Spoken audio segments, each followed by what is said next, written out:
Assalamualaikum warahmatullahi wabarakatuh.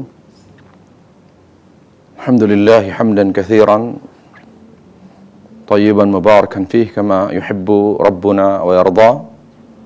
Wassalatu wassalamu ala Rasulillah wa ala alihi wa sahbihi wa man tabi'ahum bi ihsanin ila yaumiddin, amma ba'd. Ikhwatul iman, para pemirsa TV Raja dan para pendengar Radio Raja yang dimuliakan Allah Subhanahu wa taala, alhamdulillah kita panjatkan puji syukur kepada Allah Subhanahu wa taala karena Allah Subhanahu wa taala senantiasa mencurahkan rahmatnya kepada kita hingga saat ini, sehingga berkat rahmatnya kita bisa merasakan nikmat hidayah, nikmat sehat, nikmat taufik, nikmat keturunan, nikmat harta, dan nikmat yang lain. Semua itu harus kita syukuri, harus kita terima, kemudian kita syukuri, yaitu dengan selalu berusaha menjaga hati agar tetap ikhlas dalam beramal dan senantiasa mengikuti tuntunan Nabi Sallallahu Alaihi Wasallam dan para sahabatnya. Para jemaah sekalian yang dimuliakan Allah Subhanahu wa taala, pada kajian kita pada sore hari ini kita akan melanjutkan pembahasan kita tentang roja, yaitu berharap kepada Allah Subhanahu wa taala. Para jemaah yang dimuliakan Allah Subhanahu wa taala, para pemirsa, para pendengar yang dimuliakan Allah Subhanahu wa taala, kita selama di dunia wajib untuk selalu beribadah kepada Allah Subhanahu wa taala. Bahwa hidup kita adalah untuk ibadah. Sehingga yang merusak keberkahan hidup kita adalah ketika apa yang kita lakukan di dunia ini tidak sejalan dengan ibadah kepada Allah Azza wa Jalla. Sesuatu dikatakan ibadah, yaitu sesuatu yang penuh ikhlas dan sesuai dengan tuntunan Nabi Sallallahu Alaihi Wasallam. Makanya Allah Subhanahu wa taala mensyaratkan pada ibadah, pada amal, dua syarat diterimanya amal. Dan itulah dua hal tersebut yang membuat suatu amal disebut ibadah. Sebagaimana yang Allah Subhanahu wa taala katakan liyabluwakum ayyukum ahsanu amala. Untuk menguji kalian siapa di antara kalian yang paling baik amalnya, yaitu amal yang ikhlas dan sesuai dengan tuntunan Nabi Sallallahu Alaihi Wasallam. Nah, ibadah ayyuhal ikhwah, seperti yang sudah kita sampaikan, dilandasi oleh tiga kekuatan: kekuatan cinta, takut, dan berharap, yaitu harapan kepada Allah Azza wa Jalla. Kapan ibadah kita mengalami gangguan? Kapan kita tidak khusyuk dalam beribadah? Ketika kita memberikan cinta kita kepada selain Allah Azza wa Jalla secara berlebihan. Ketika kita terlalu takut kepada makhluk seperti kita takut kepada Allah Azza wa Jalla. Dan juga ketika kita terlalu berharap kepada makhluk, yang seharusnya harapan itu kita gantungkan hanya kepada Allah Subhanahu wa taala. Jadi kita harus jaga tiga hal tadi. Kapan kita salah dalam mencintai, salah dalam berharap, salah dalam takut, maka sejak saat itu ibadah kita akan mengalami kesulitan untuk khusyuk. Kita akan mengalami kesulitan untuk menikmati ibadah kepada Allah Jalla wa'ala. Jadi ibadah itu rusak ketika tiga hal tadi tidak kita jaga dengan baik. Nah, pada kesempatan ini kita ingin tekankan tentang masalah harapan. Di mana kita diperintah oleh Allah Subhanahu wa taala dan Rasulnya sallallahu alaihi wasallam untuk tidak berharap kecuali hanya kepada Allah. Untuk tidak berharap kecuali hanya kepada Allah Subhanahu wa taala. Menggantungkan harapan, bertawakal hanya kepada Allah Azza wa Jalla.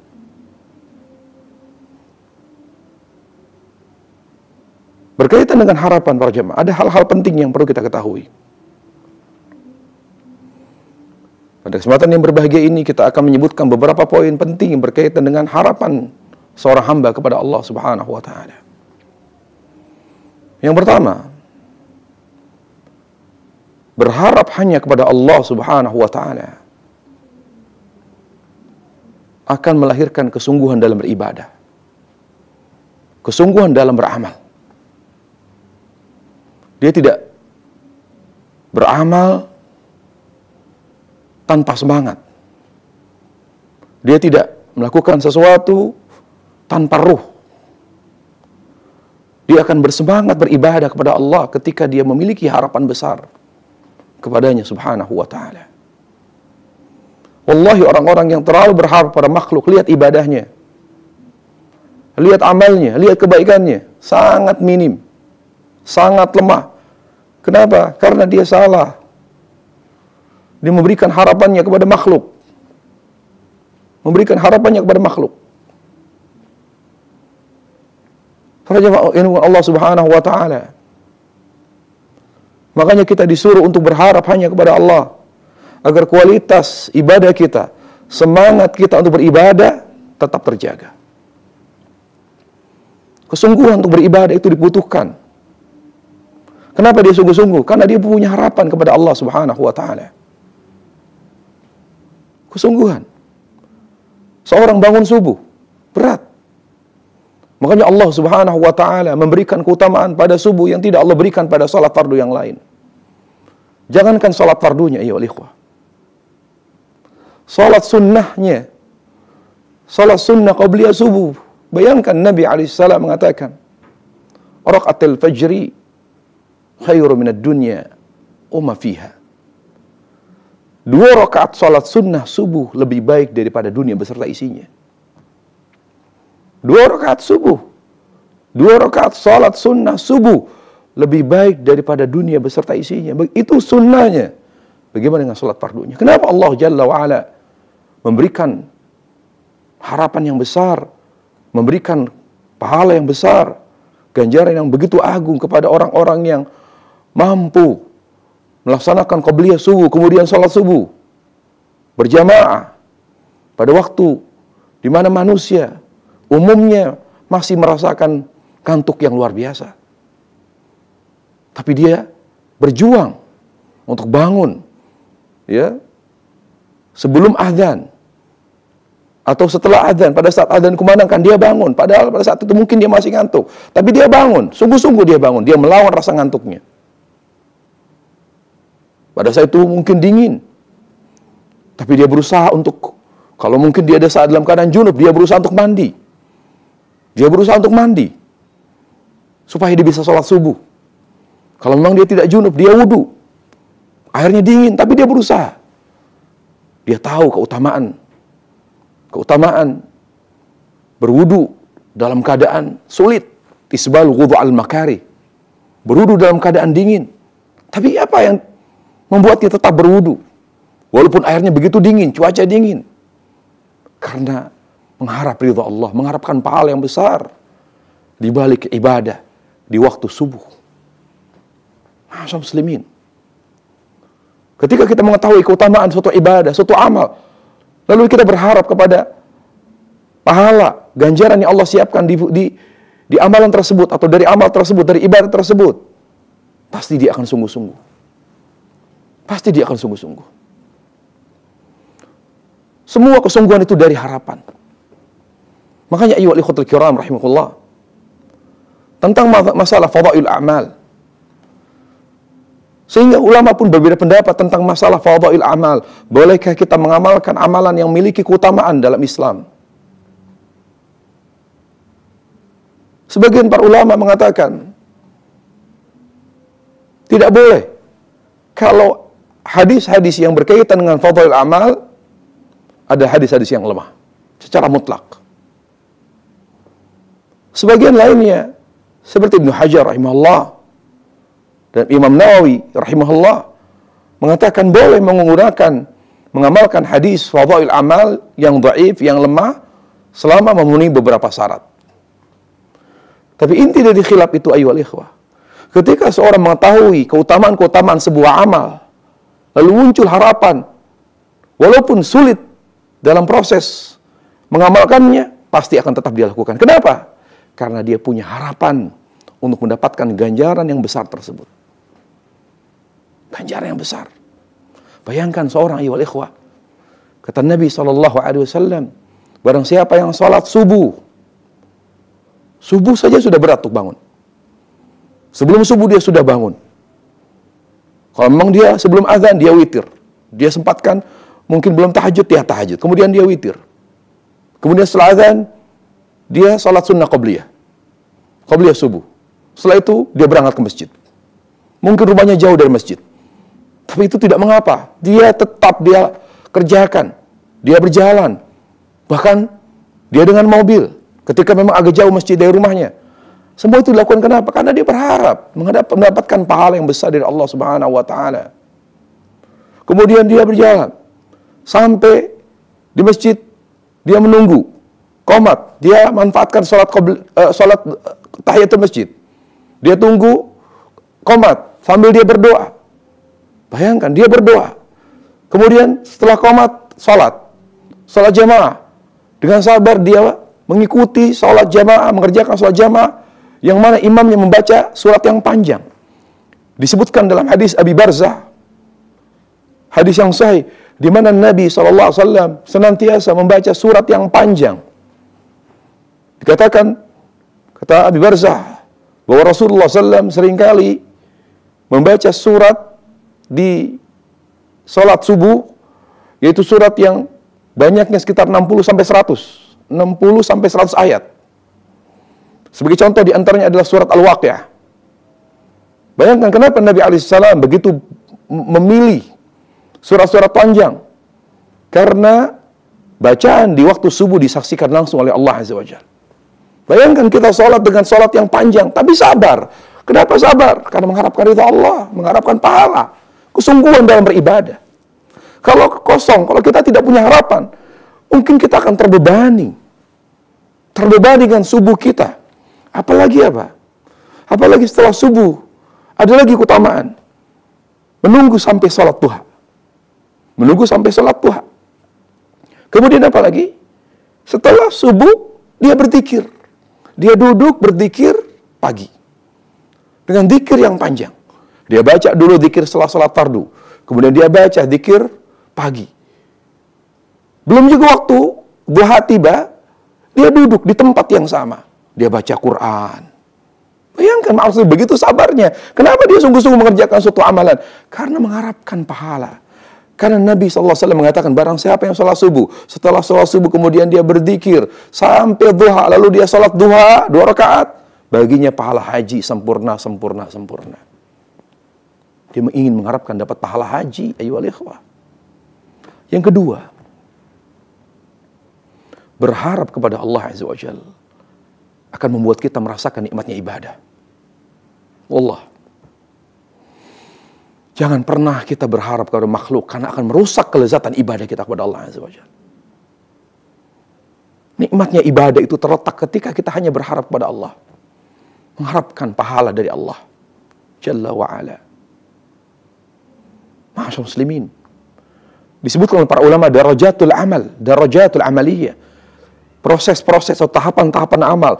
Semua ibadah awalnya masyaqqah, tapi akhirnya ladzah. Tapi akhirnya adalah ketaatan. Maksiat sebaliknya. Awalnya nikmat, tapi akhirnya kesengsaraan.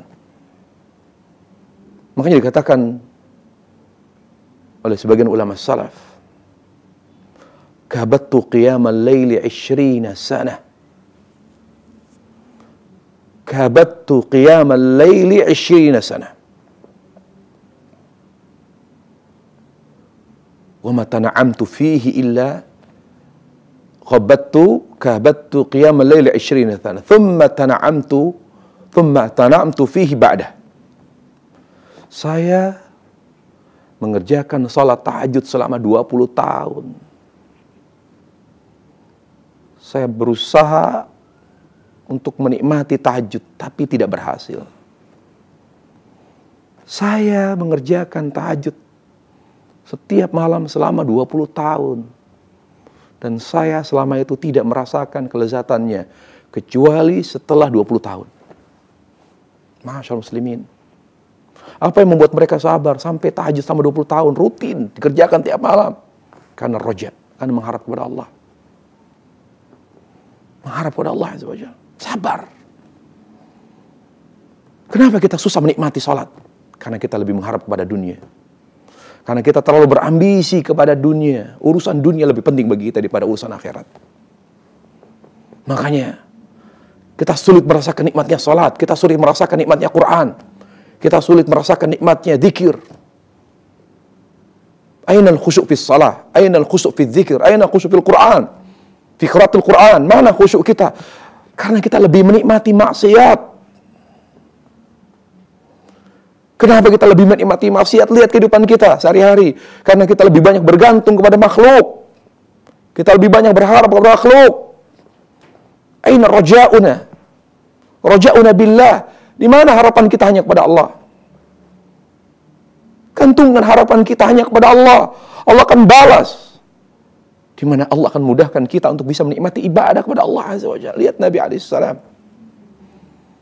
Beliau sosok, beliau contoh seorang yang berharap hanya kepada Allah Azza wa Jalla. Lihat Nabi alaihissalam.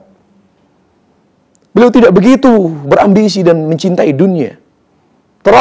Dia tidak terlalu mencintai dunia. Beliau cinta dunia. Beliau katakan tentang diri beliau alaihissalam, hubbiba ilayya min dunyakum an-nisa wa thib. Bahwa yang saya cintai, yang sukai di dunia adalah wanita dan parfum. Tapi kenapa beliau tidak mengatakan, saya merasakan bahagia sekali kalau saya kumpul sama istri-istri saya, kalau saya kumpul dengan keluarga saya. Kenapa beliau tidak mengatakan itu? Tapi beliau hanya mengatakan, saya suka wanita, saya suka parfum. Tapi ketika Nabi SAW berbicara tentang ibadah, tentang salat, beliau mengatakan, wa ju'ilat qurratu aini fis shalah. Dan puncak kenikmatan hidupku terletak pada salat. Ibnu Qayyim mengatakan qurratu ain, ta'ammal lafdhu qurratu ain, qauluhu sallallahu alaihi wasallam qurratu ain. Perhatikan sabda Nabi qurratu ain, qurratu aini. Artinya ghayatun ni'mah. Ghayatun ni'mah fi hayati salawatullahi wassalamu alaihi. Puncak kenikmatan dalam kehidupan beliau terletak pada salat. Kenapa? Kenapa beliau menikmati salat? Karena beliau betul-betul manusia yang hanya berharap kepada Allah, mengharap ridha Allah subhanahu wa ta'ala. Raja ayyuhal ikhwah. Poin penting yang lain yang perlu kita ketahui yang berkaitan dengan roja, di mana ma'asyar muslimin, semakin kita berharap kepada Allah, maka kita akan semakin menunjukkan kehinaan kita dan kefakiran kita kepada Allah Azza wa Jalla. Seorang yang semakin menghinakan diri kepada Allah, akan Allah muliakan. Dari mana kita nampak fakir di hadapan Allah Azza wa Jalla? Ketika kita senantiasa berharap hanya kepada Allah Azza wa Jalla. Kunci ibadah itu dzul wal inkisar. Lulunya hati kita di hadapan Allah. Merasa terhinanya hati kita di hadapan Allah Jalla wa Ala. Itulah kunci ibadah. Inti ibadah itu. Makanya, ma'asyiral muslimin, bagaimana Allah melalui lisan Nabi-Nya SAW menjanjikan akan diberikan kemuliaan, akan diberikan naungan arsy-Nya Allah Di hari tidak ada naungan dari panasnya terik matahari kecuali naungannya Allah. Di antaranya apa? Rajulun dzakarallaha khaliyan fafadha 'aina. Seorang yang menyendiri di malam hari, lalu dia beribadah, salat tahajud, atau di waktu yang lain menyendiri. Umumnya menyendiri itu malam, karena waktu sibuk itu pagi, siang, sore, waktu aktivitas manusia. Tapi malam, waktu yang tepat untuk menyendiri dengan Allah Jalla wa'ala. Dzakarallah khaliyan. Dia berzikir kepada Allah. Zikir di sini mencakup salat malam. Zikir, doa. Lalu apa? Fafadha 'aina, dia menangis. Meneteskan air mata. Dia menangis. Menangis. Bayangkan apa yang membuat dia menangis? Berharap agar Allah mengampuni dosanya. Tidak mungkin dia menangis kalau dia tidak punya harapan. Lihat, orang semakin berharap, semakin akan menunjukkan kehinaannya, kefakirannya di hadapan Allah Azza wa Jalla. Maka orang yang berharap kepada Allah akan mengikis habis kesombongan di dalam hatinya. Maukah kita ingin menjadi orang yang tidak sombong? Kalau kita ingin menjadi orang yang tawadhu, ingin menjadi orang yang tidak sombong, jadikan hati kita hanya berharap kepada Allah Azza wa Jalla. Ma'asyiral muslimin rahimallah. Dalam sebuah hadis Rasulullah sallallahu alaihi wasallam, di mana Rasulullah sallallahu alaihi wasallam bersabda, "Ma lam yas'alillah yaghdab alaih." Barang siapa yang tidak pernah meminta kepada Allah, Allah akan marah kepada dia. Bayangkan, enggak minta dimarahi sama Allah. Artinya, kita disuruh menunjukkan kefakiran kita kepada Allah. Kita disuruh menunjukkan kehinaan kita. Karena kita fakir dan Allah Maha Kaya. Dengan kita berdoa berarti kita menempatkan diri sebagai hamba Allah. Dengan kita berdoa kepada Allah berarti kita menganggap dan menempatkan Allah sebagai zat yang Maha Kaya. Dan itu adalah hikmah, menempatkan sesuatu pada tempatnya. Bayangkan. Semakin berdoa, semakin Allah muliakan, semakin dekat dari ijabah. Bahkan Allah marah kalau kita tidak pernah berdoa. Masa muslimin istikharah, contoh istikharah. Para ulama mengatakan doa atau istikharah seperti doa. Tidak harus dijawab melalui mimpi. Ketika ada suatu perkara penting dalam hidup kita dan kita bingung untuk memilihnya, untuk menentukannya, kita disunnahkan untuk beristikharah. Kalau di istikharah pertama kita tidak mendapatkan kecenderungan hati, istikharah lagi, doa lagi, istikharah lagi, dan tidak dibatasi atau tidak terbatas istikharah kita kepada Allah Subhanahu wa taala. Bayangkan doa istikharah, doa yang betul-betul memohon, mengandung permohonan yang luar biasa dari kita kepada Allah. Allahumma inni astakhiruka bi'ilmik wa astaqdiruka biqudratik fa innaka ta'lam wa la a'lam. Lihat, kita menghina diri kita. Wa taqdir wa la aqdir. Kita merendahkan diri kita. Wa anta 'allamul ghuyub. Ya Allah, aku memohon pilihan terbaik darimu. Karena Engkau Maha tahu, aku tidak tahu, aku bodoh. Engkau Maha mampu, aku tidak mampu. Dan Engkau Maha mengetahui segala yang gaib. Kemudian yang berikutnya, ma'asyiral muslimin rahimakumullah. Orang yang selalu berharap kepada Allah Subhanahu wa taala. Orang yang selalu berharap kepada Allah Subhanahu wa taala, dia tidak akan pernah istiqamah atau rutin dalam mengerjakan suatu ibadah. Bagaimana caranya kita bisa merutinkan suatu kebaikan? Kita harus punya harapan kepada Allah dengan semua janji Allah Subhanahu wa taala di balik amal tersebut. Kalau kita tidak, yang awalnya manusia awalnya cinta kepada dunia. Apa yang membuat dia bisa berpindah dari kebiasaan yang lama kepada kebiasaan yang baru? Harapan. Harapan. Yang dulunya dia jarang puasa, kemudian dia mengetahui Misalnya dia dulu jarang puasa, jarang sholat sunnah. Contoh misalnya, dia jarang sholat sunnah. Tapi dia mendengar hadis Aisyah. Hadis Aisyah yang berbunyi, barang siapa yang mengerjakan sholat sunnah rawatib 12 rakaat sehari semalam, maka Allah akan siapkan baginya rumah di surga. Masya Allah, hanya 12 rakaat kita kerjakan secara rutin sehari semalam.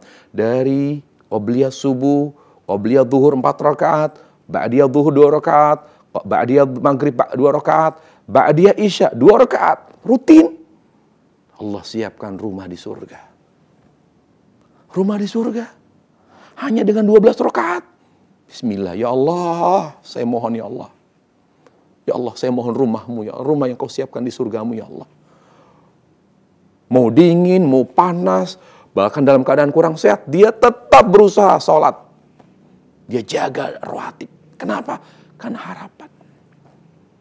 Jadi mudawamah, al-muwadhabah, merutinkan amal. Dia merutinkan suatu amal yang tidak terbiasa dia kerjakan. Itu karena harapan. Mendapatkan pahala dari Allah Azza wa Jalla. Janji Allah yang Allah janjikan di sebuah amal, di suatu amal. Rutinkan. Kita terbiasa rutin apa? Kita tambah rutinitas kita. Ya, kita tambah ibadah-ibadah yang kita kerjakan yang belum biasa kita rutinkan.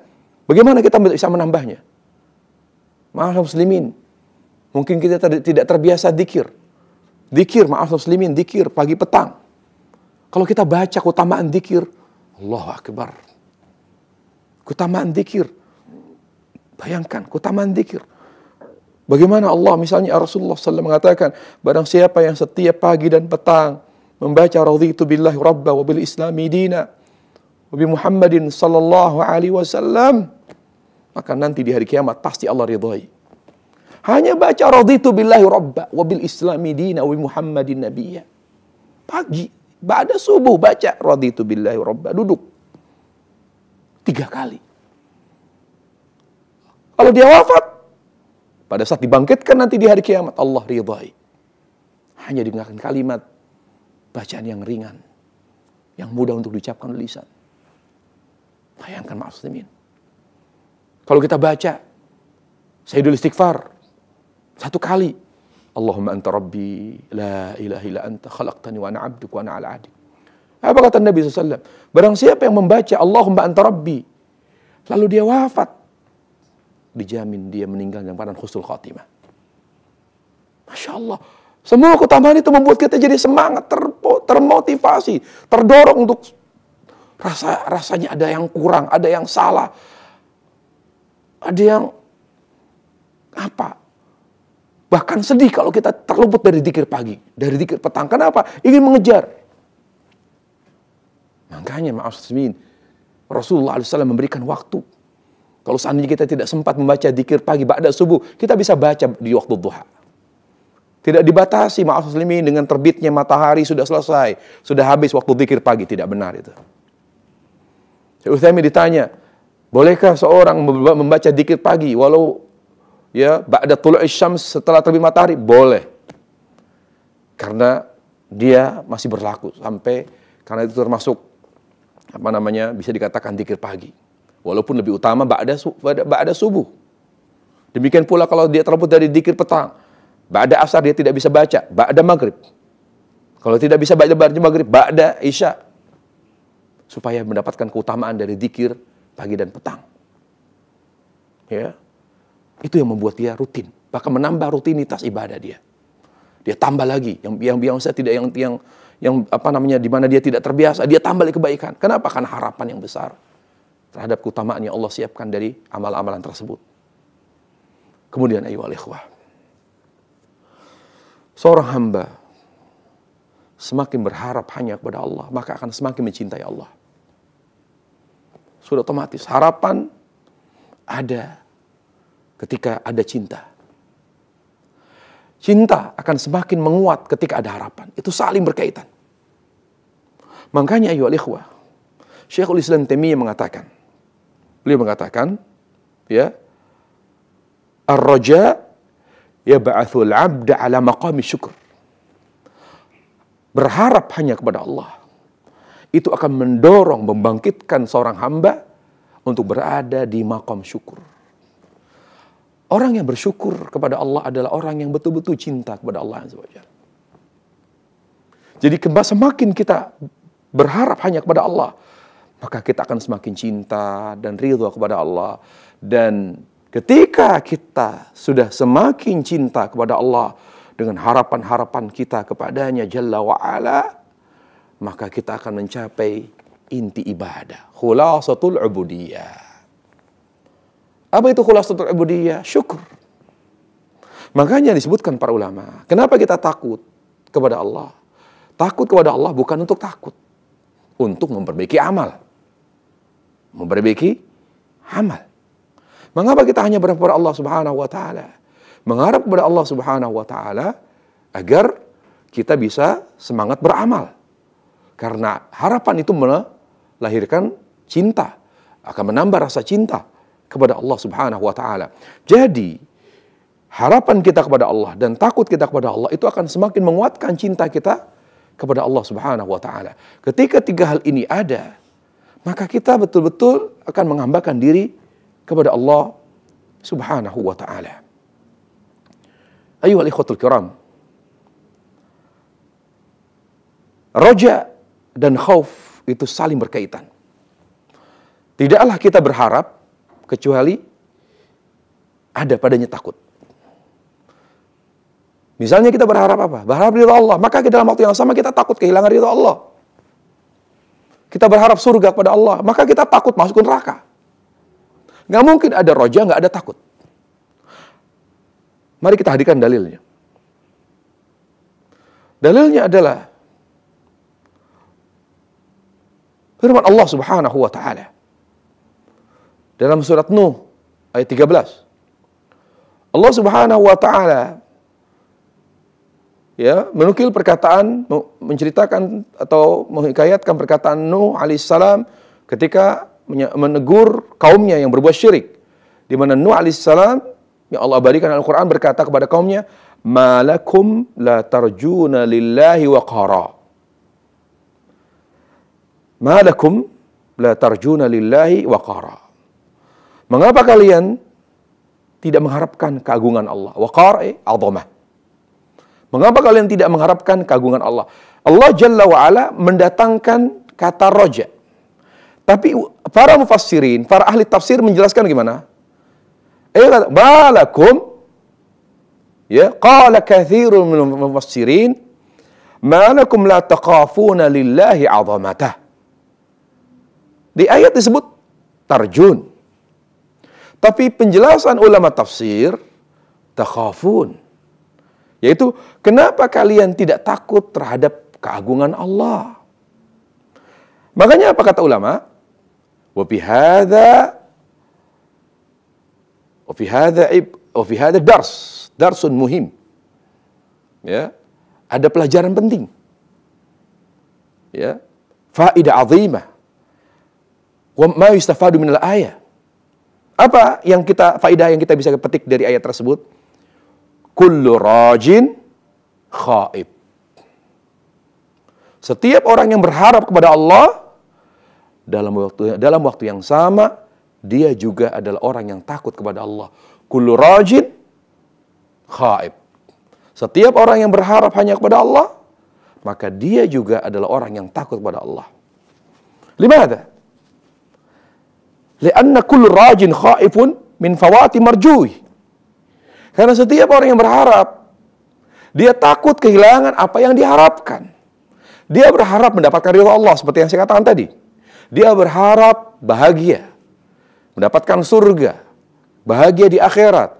Maka dia takut kehilangan surga, masuk ke neraka. Gak mungkin ada harapan, tidak ada takut. Jadi sebetulnya ayyuhal ikhwah, kita hanya berharap kepada Allah supaya kita semakin takut kepada Allah Jalla wa'ala. Dalil yang lain. Allah sebutkan dalam surah Al-Jathiyah ayat 14. Ya. Allah katakan, "Kullil ladzina amanu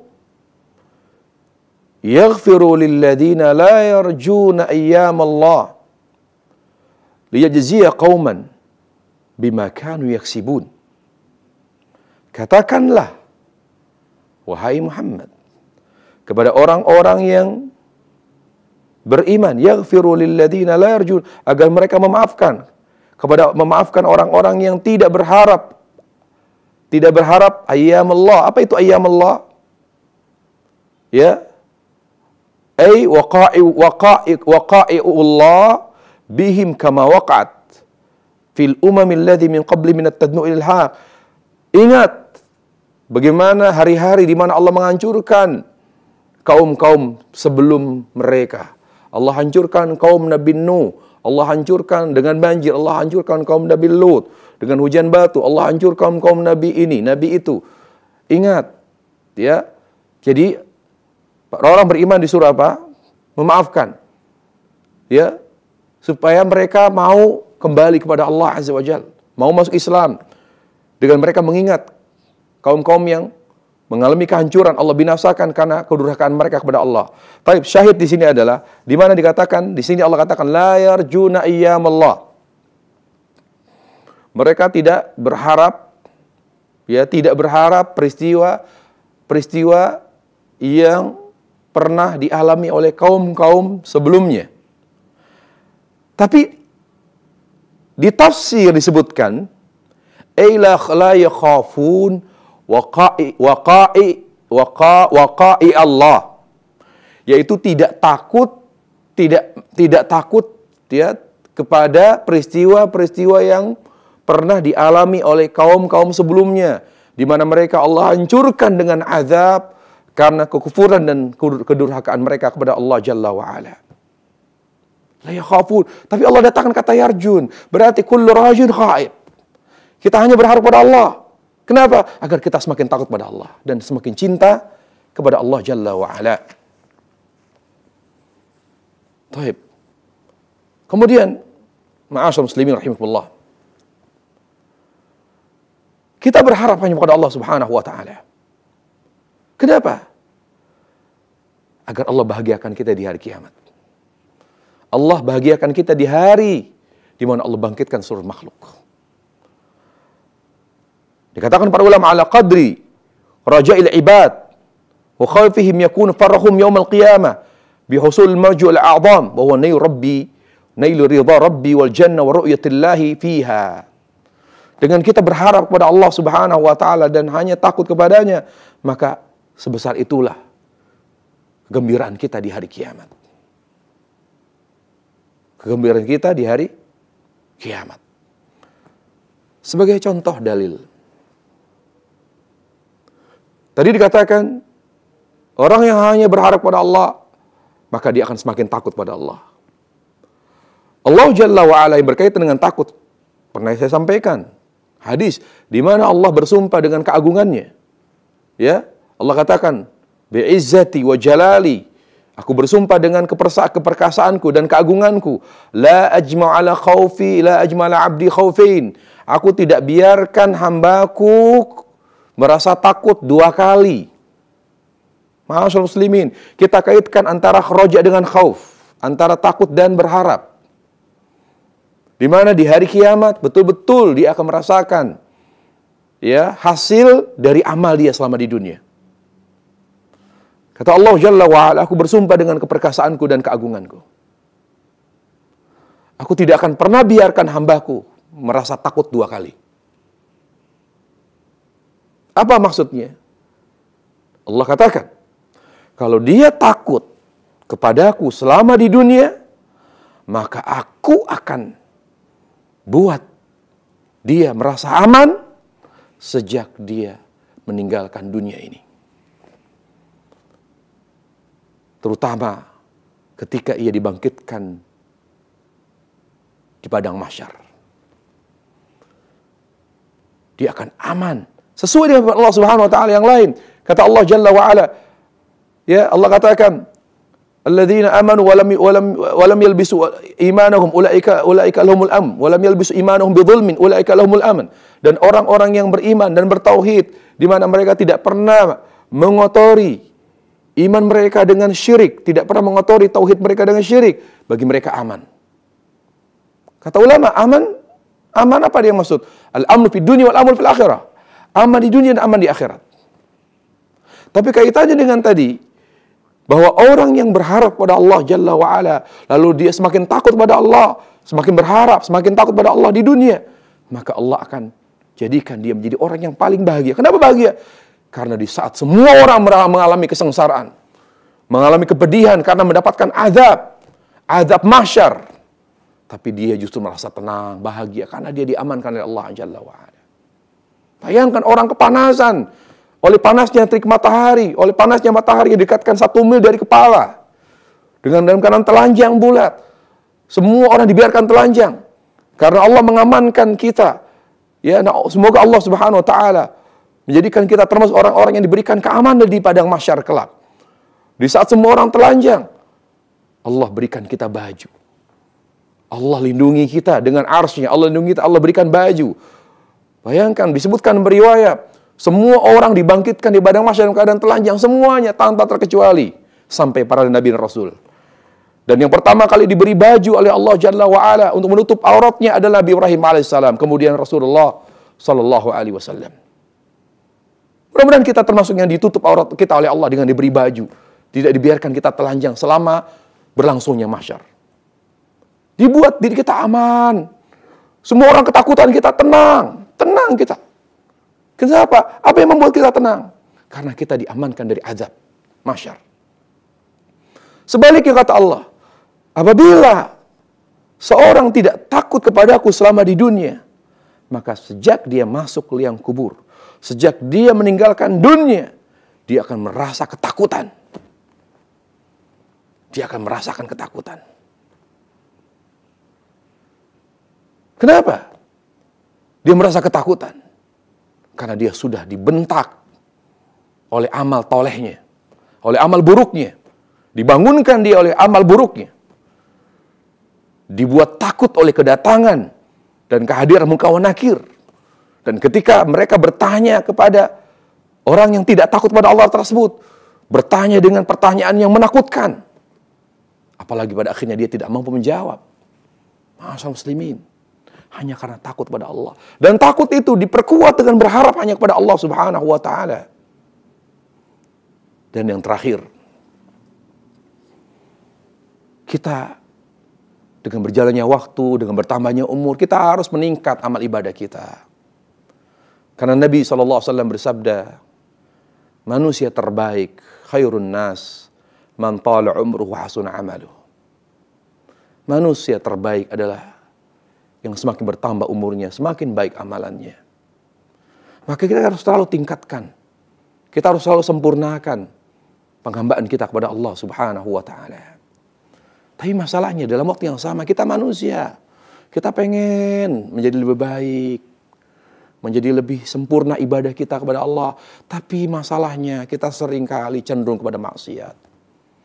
Cenderung kepada kesalahan. Melakukan maksiat lagi, berbuat dosa lagi, berbuat maksiat lagi. Ma'asyiral muslimin, justru disitulah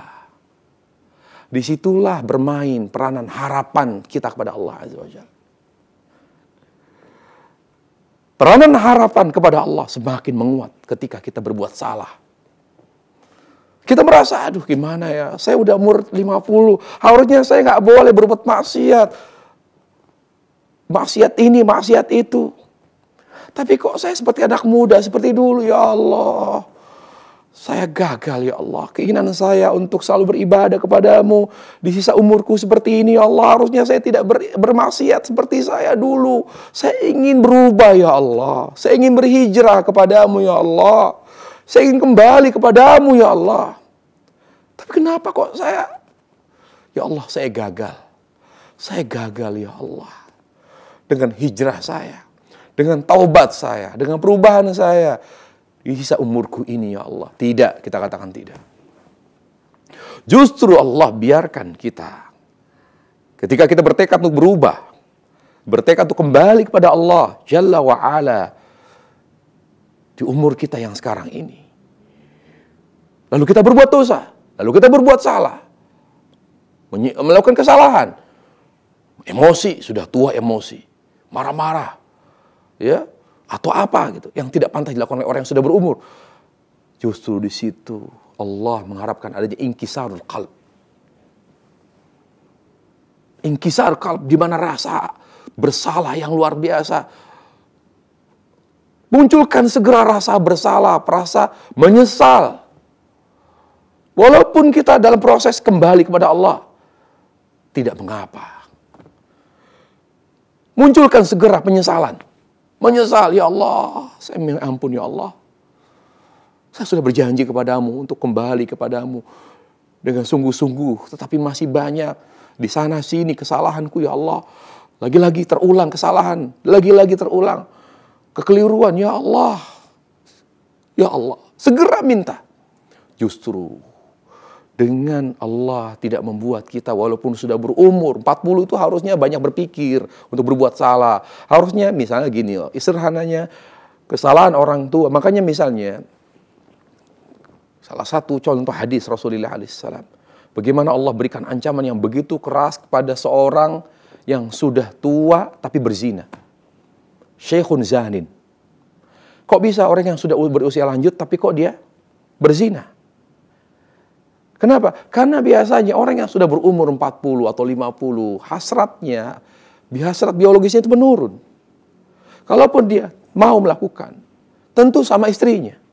Karena orang yang di atas 40 itu banyak berpikir, banyak menimbang. Nggak seperti muda, emosinya kuat. Jadi pertimbangannya itu sangat lemah. Oleh karenanya ayyuhal ikhwatul kiram, azani Allah wa iyyakum. Tidak heran kalau ancaman begitu keras kepada seorang yang sudah berumur tapi berzina. Kok bisa? Di mana akal sehatnya? Di mana kedewasaannya? Kenapa dia tidak memikirkan resiko? Ya, bayangkan orang sampai kan, kok bisa? Orang sampai heran loh. Itu menimbulkan keheranan. Ya, bagi banyak orang, kok sudah tua, kok macam-macam, malah berselingkuh, malah berzina.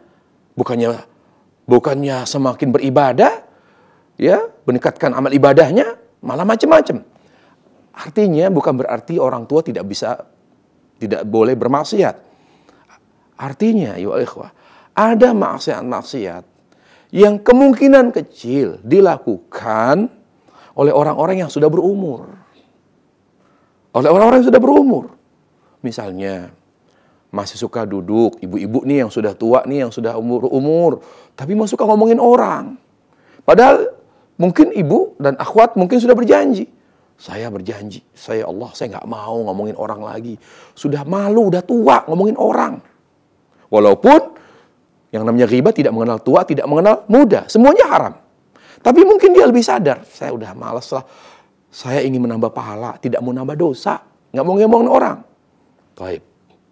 Ketika dia melakukan kesalahan, yang seharusnya itu dilakukan oleh orang-orang yang mungkin masih muda. Jangan berkecil hati.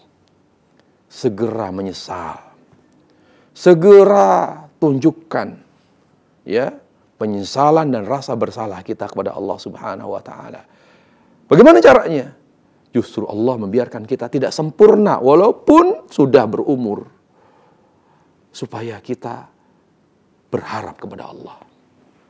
Berbuat dosa langsung berharap, ya Allah, aku berharap Allah Engkau mengampuniku ya Allah.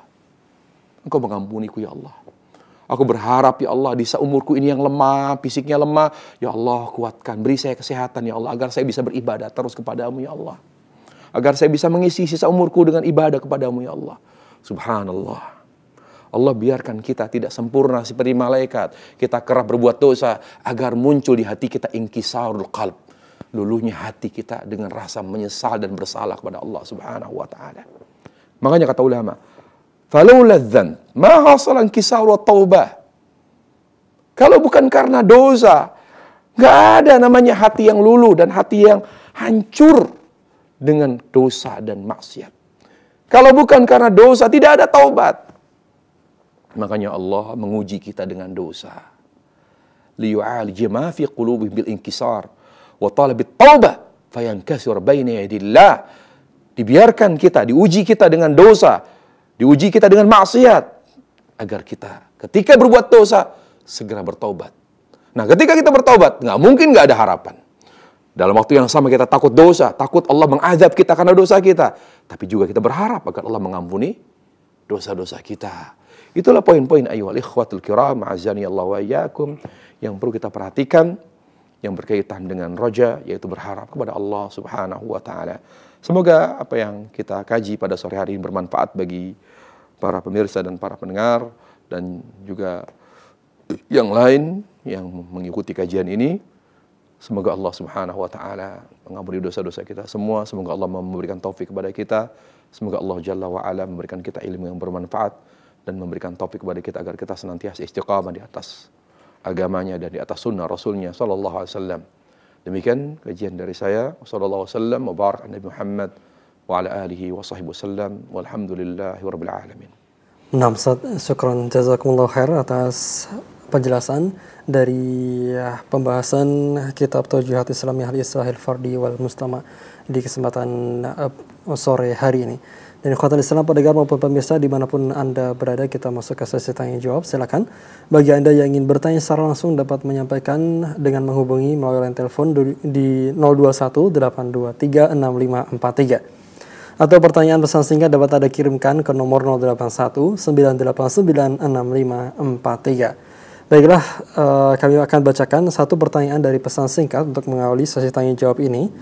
Pertanyaan datang dari Solo, Jawa Tengah. Ustadz ingin bertanya, apakah saya termasuk ujub jika saya bahagia dengan amalan yang sudah sesuai dengan petunjuk yang benar rasanya, besar harapan untuk bisa masuk surga, tapi saat itu juga saya langsung ingat dosa-dosa, rasanya apa mungkin bisa masuk surga. Di samping itu, sangat besar harapan ampunan Allah Subhanahu wa ta'ala.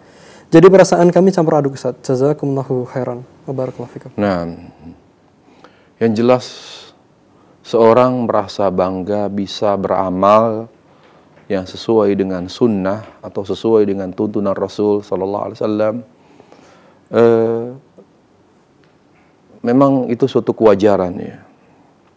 Tetapi yang ideal adalah seorang harus mengingat, selalu mengingat bahwa yang membuatnya bisa beramal soleh, bisa mengerjakan amalan yang sesuai dengan tuntunan Nabi SAW adalah taufik dari Allah. Adalah taufik dari Allah Jalla wa'ala. Jadi, seyogianya kita tidak boleh atau kita tidak patut untuk merasa bangga dengan amal kita. Kita selalu ingat bahwa kita bisa beramal berkat pertolongan Allah, berkat bimbingan Allah, taufik dari Allah. Itu saja kita ingat. Maka kita akan terus termotivasi untuk beramal, terus beramal. Khawatir kalau iman kita tidak kuat, iman kita tidak begitu tebal, lalu kita merasa bangga bisa beramal. Takutnya, ya, kita akan cenderung berhenti beramal atau merasa cukup. Atau merasa hebat, bisa-bisa nanti sombong. Menjaga hati itu lebih sulit loh. Kita jaga hati atau ikhlas. Makanya, mengungkit-ungkit kebaikan, menyebut-nyebut kebaikan, menceritakan kebaikan. Itu awalnya ketika dia merasa dirinya berbuat baik, berbuat kebaikan. Makanya kita selalu didik diri kita, arahkan diri kita untuk selalu merasa bahwa kita bisa berbuat baik itu berkat taufik dari Allah. Berkat apa? Bantuan Allah, bimbingan Allah Azza wa Jalla. Bukan karena kita tidak bisa berbuat apa-apa tanpa Allah Subhanahu wa ta'ala. Namun di sisi lain kita bersyukur. Boleh bersyukur. Kenapa? Karena Allah memberikan kemudahan. Di saat semua orang mengalami kesulitan untuk melakukan amalan-amalan yang sesuai dengan sunnah, masih banyak orang yang beramal yang tidak sesuai dengan tuntunan, berbuat bid'ah. Kita bisa meninggalkan semua itu. Kita mulai ya bertahap untuk mengamalkan amal-amal yang sesuai dengan tuntunan, walaupun banyak ditinggalkan oleh banyak kaum muslimin. Kita bersyukur kepada Allah. Jadi sikap yang ada di kita adalah bersyukur. Di sisi lain kita takut kepada Allah Azza wa Jalla. Kalau dengan na'am, kita jangan bangga karena khawatir. Ya, dosa-dosa kita masih banyak. Dosa-dosa kita masih banyak ini akan membuat kita jadi susah ikhlas. Malah akan memperkuat rasa ujub kita, rasa bangga kita. Dosa itu akan menimbulkan penyakit hati. Ya, makanya kita jangan seperti itu. Selalu mengingat diri kita bahwa kita bisa beramal, mengingatkan diri kita bahwa kita bisa beramal baik karena taufik dari Allah. Kemudian banyak bertobat pada Allah Subhanahu wa taala. Agar dosa-dosa kita itu tidak menimbulkan penyakit hati, tidak menimbulkan penyakit hati yang membuat hati kita ini semakin jauh dari kebaikan. Jadi perasaan yang campur aduk tadi, ya, mungkin kita urai saja, kita selesaikan saja, kita obati dengan apa? Yang pertama tadi, jangan merasa bangga dengan kebaikan. Tapi ingatkan diri kita bahwa kita bisa berbuat baik karena taufik dari Allah. Wa ma taufiqi illa billah. Ya. Kemudian apa? Kemudian kita bersyukur kepada Allah. Jadi rasa bahagia kita itu dengan bersyukur. Karena Allah memudahkan kita untuk bisa beramal yang sesuai dengan tuntunan Nabi SAW. Takut yang lain, betul boleh takut. Saya takut dosa, ya karena nanti saya akan bikin dia saya sombong, membuat saya susah ikhlas, membuat saya begini, ria, membuat saya, ya itu juga tepat. Jadi kita selalu takut kepada Allah Jalla wa'ala atas dosa-dosa kita yang lalu dengan selalu bertobat kepada Allah. Dengan banyak taubat insya Allah kita akan semakin terhindar dari ria, dari sum'ah dan lain sebagainya yang membuat amalan kita menjadi gugur. Wallahu a'lam bishawab. Allah fikum atas jawabannya. Berikut pertanyaan dari pesan singkat kita akan bacakan dari hamba Allah di Bogor. Naam Ustadz, apakah saya yang banyak dosa besar dan banyak hutang dan belum dapat untuk dibayarkan bisa diterima doanya Ustadz apabila membaca doa-doa yang tadi Ustadz ajarkan? Barakallahu fikum atas jawabannya. Nah, seluruh doa insya Allah mustajab. Allah Jalla wa'ala telah berjanji bahwa setiap doa pasti diijabah. Allah katakan, Udu'uni astajib lakum.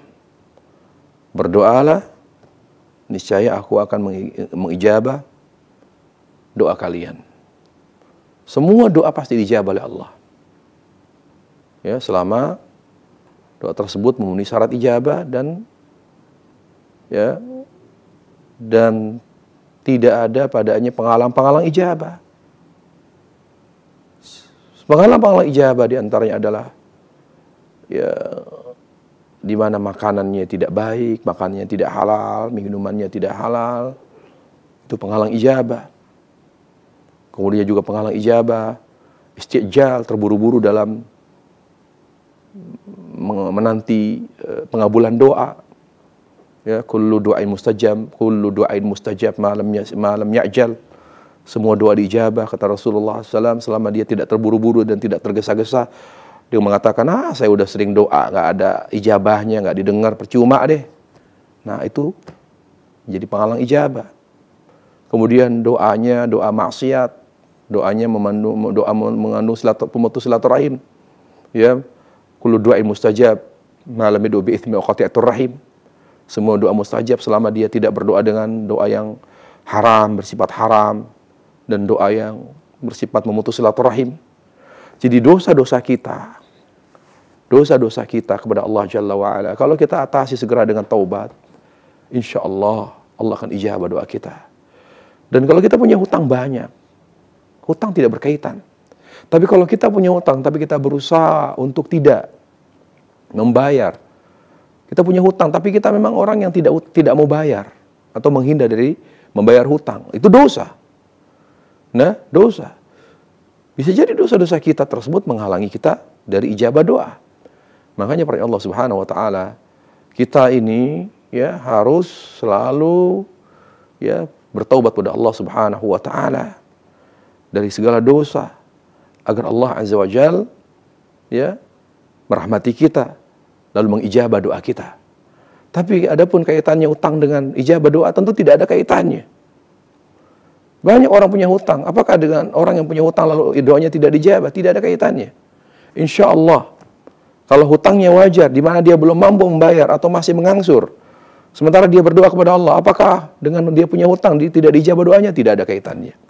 Insya Allah, selama dia berdoa dengan khusyuk, doanya doa dari Al-Quran dan hadis Rasulullah, ya adab-adab doa dia praktekkan, dia terapkan, Walaupun dia masih punya utang, insya Allah itu tidak menghalanginya dari ijabah doa. Wallahu a'lam. Na'am.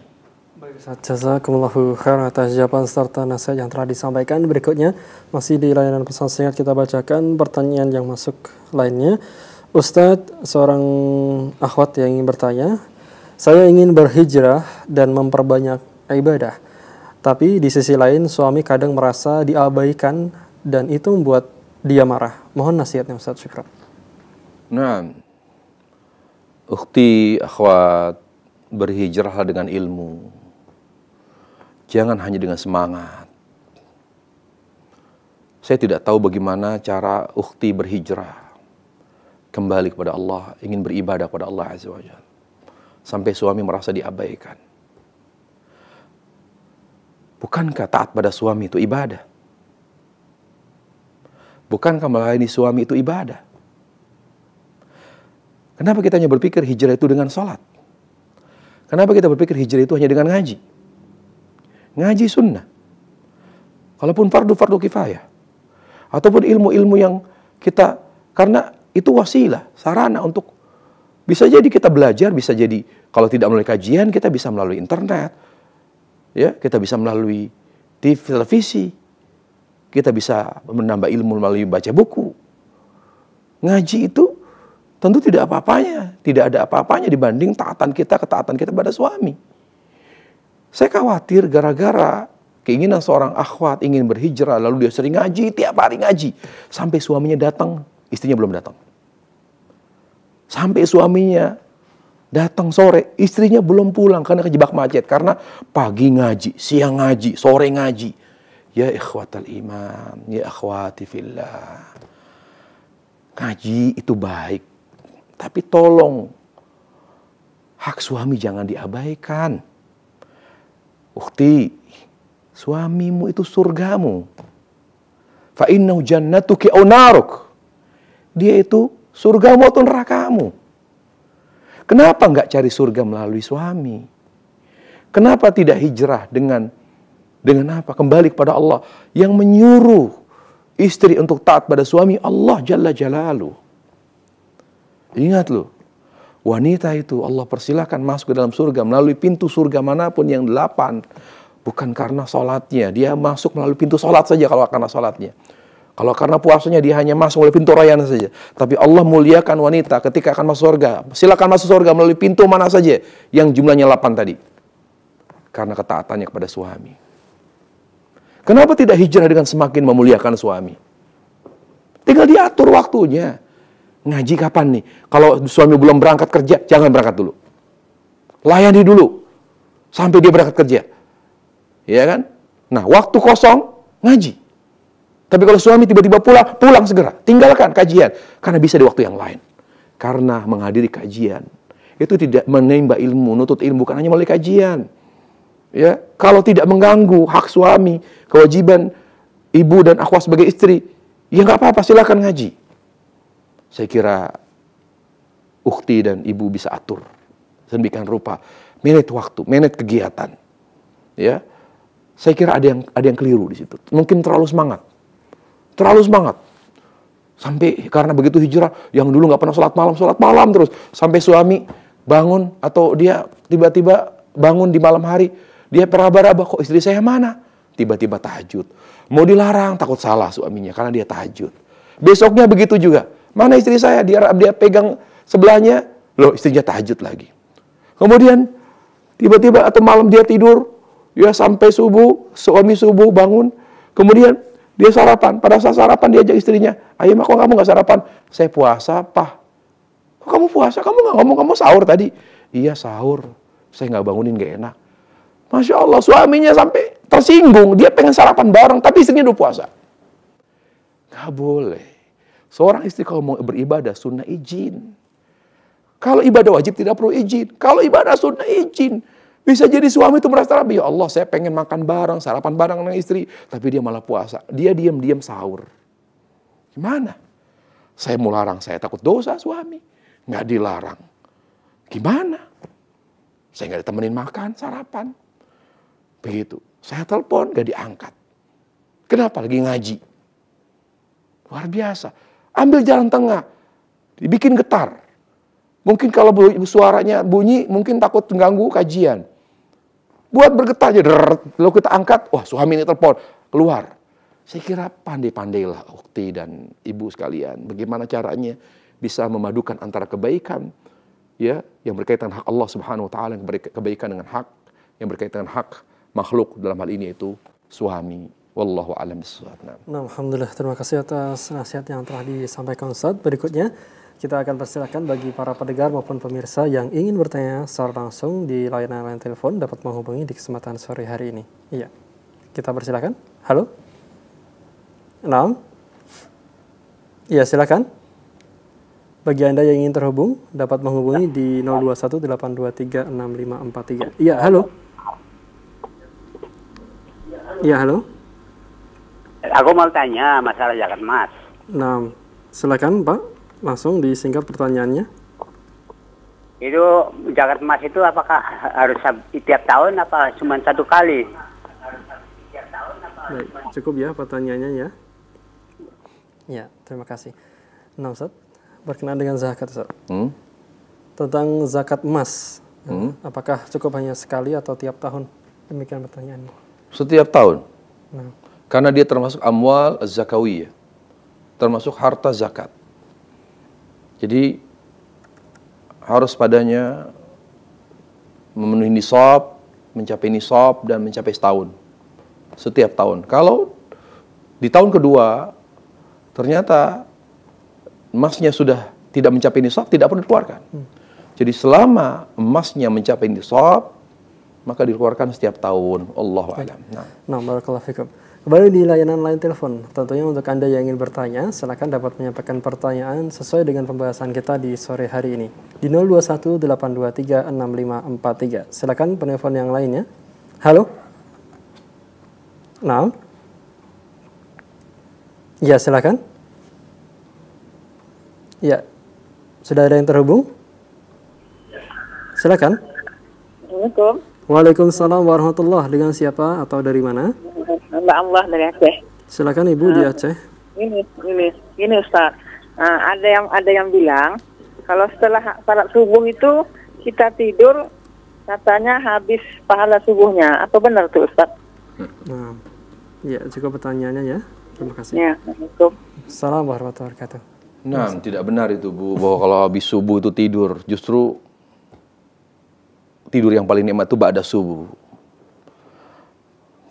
Saya kira itu tidak benar. Yang jelas tidak ada larangan, tidak ada ancaman, tidak ada sanksi atau efek negatif dari maksudnya diantaranya adalah hilangnya pahala subuh. Itu tidak benar. Meskipun orang yang tidur ba'da subuh itu akan kehilangan banyak sekali keutamaan, keberkahan. Karena Nabi SAW bersabda, burika li ummati fi bukuriha. Allah atau diberkahi waktu umatku yaitu di waktu pagi. Jadi usahakan betul. Makanya sahabat Rasulullah, para ulama salaf tidak ada yang tidur ba'da subuh. Bahkan Ibnu Qayyim rahimahullahu taala mengatakan, wallahi saya ingin mengikuti para salaf yang mana mereka tidak pernah tidur ba'da subuh. Tidak tidur ba'da subuh, secapek apapun. Mereka baru, kalaupun capek sekali, ngantuk, dia usahakan untuk tidur setelah apa? Duha. Jadi ba'da subuh dia usahakan untuk dzikir. Ya, dzikir ba'da salat fardu. Kemudian dzikir pagi, yang panjang itu. Kemudian baca Quran. Usahain betul sampai duha. Nah, kalau sudah duha, silahkan tidur. Kalau memang betul-betul capek. Dan itulah, makanya Ibnu Qayyim, saya pun ingin mengikuti petunjuk salaf. Sampai saya dalam keadaan capek sekalipun, ba'da subuh saya usahakan tidak tidur. Ya, saya usahakan tidak tidur karena saya takut kehilangan keberkahan waktu subuh. Setelah duha, baru saya tidur. Untuk menghilangkan rasa ngantuk dan capek saya. Tapi larangan atau ancaman atau sanksi atau apapun yang katanya kalau habis subuh tidur itu akan menghilangkan pahala subuh, itu tidak benar. Tidak ada kaitannya. Wallahu a'lam. Nah. Alhamdulillah, barakallahu fikum atas jawaban serta nasihatnya. Dan itu merupakan pertanyaan terakhir di sesi tanya jawab kali ini, Ustaz, dan menutup kajian kita di sore hari ini. Tafadhal, dapat disampaikan ikhtitam. Baik. Ikhtitam dari kajian kita di sore hari ini adalah kembali saya ingatkan diri saya dan para pemirsa dan para pendengar yang dimuliakan Allah Subhanahu wa taala, jaga hati agar hanya berharap kepada Allah, agar kita tidak mudah kecewa, agar kita tidak mudah sakit hati. Jaga di hati kita agar hanya berharap kepada Allah. Maka dengan kita hanya berharap kepada Allah, maka Allah akan buat hati kita akan semakin takut kepada Allah Subhanahu wa taala.